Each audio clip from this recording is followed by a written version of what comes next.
להיות במליאת הכנסת גם יושב ראש וגם נואם. חבר הכנסת אחמד טיבי ילמד אתכם. לאחר חבר הכנסת אלדד יעלה ויבוא חבר הכנסת אחמד טיבי.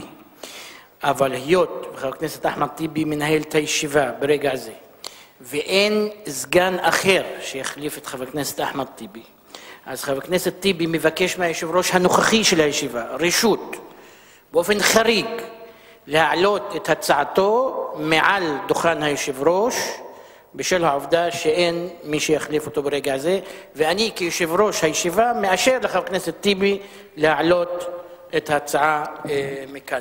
אני מבקש להתייחס אל דבריי כרגע כאילו נאמרו מעל שאלה אדוני ניגוד עניינים. יש כאן ניגוד עניינים. עלתה האפשרות להפסיק את הישיבה, אבל אמרתי שהיום הוא יום מיוחד, יש חצי גמר, בכל זאת למה לפגוע בסיכוי שאנשים יגיעו הביתה בזמן. אדוני היושב ראש, שזה אני, אדוני השר, רבותי חברי הכנסת, אין ספק ש... רגע, זמן, אתה צריך להקצות לך זמן. אני אקרא את עצמי לסדר אם אני יכול.